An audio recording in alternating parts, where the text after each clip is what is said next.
sa lahat! Magandang gabi! It's another Learn Tagalog video, and since we already covered linkers and linkers or markers, adjectives, and forming Tagalog verbs, tonight on this video, let's continue learning Tagalog with simple Tagalog sentences. So, let's start. A Tagalog sentence often starts with an adjective or a verb and the subject. So, as a start, let's have an adjective or adjectives plus subject. And of course, syempre, there's gonna be markers before the subject or before the name.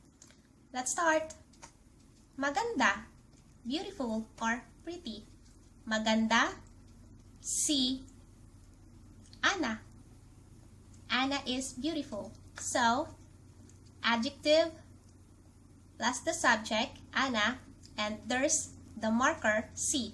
Maganda si Ana. Gwapo si Jake. Gwapo si Uncle.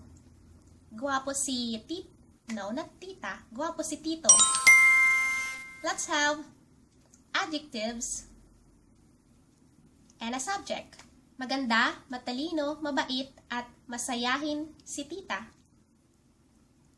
My tita or my aunt is beautiful, nice. What did I say? Okay, let's say that again. Maganda, mabait, matalino, at masayahin si tita. Maganda, mabait, matalino, at masayahin si tita. So, we have 4 adjectives there and the subject. And of course, the marker si that comes before the subject, tita. So now, let's have the plural form of the marker si. Maganda sina Tita Yolly at Tita Karen. So, there's only one adjective and sina is the plural form of the marker si. And then, the 2 subjects. And we already talked about the markers si, sina, kai, and kina. And you can find the link below sa baba.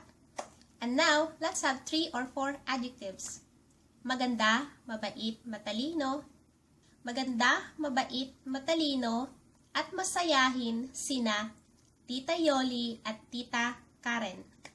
A Tagalog sentence also often starts with the verb, subject, the object, and the extensions. So, let's have example with extensions, and for extensions, let's have place and time. So, that's gonna be verb, the subject, the object, place, and time. So, for a verb, let's have a future tense.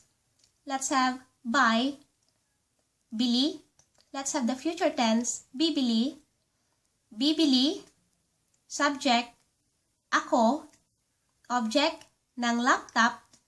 And for extensions, let's have place and time. For place, sa mall, time, bukas. Let's have it again. Bibili ako ng laptop sa mall bukas. Bibili ako ng laptop sa mall bukas. Bibili ako ng laptop sa mall bukas. Let's have another example and let's have the past tense, bumili. And let's have another subject and not me.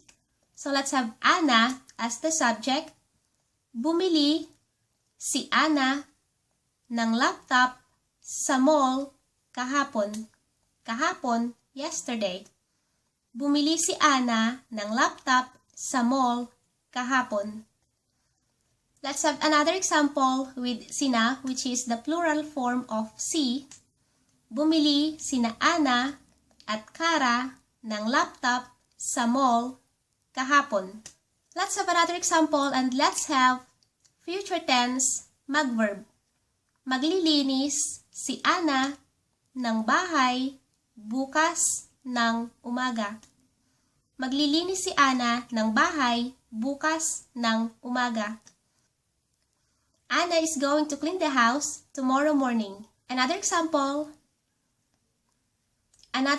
let's have the past tense of maglinis.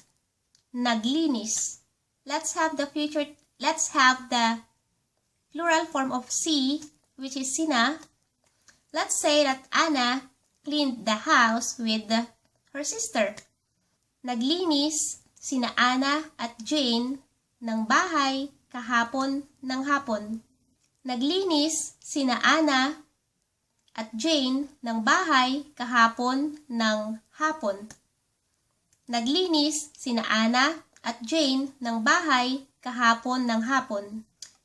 That's all for tonight. Ayan lang para ngayong gabi. Let's have more examples on the next video.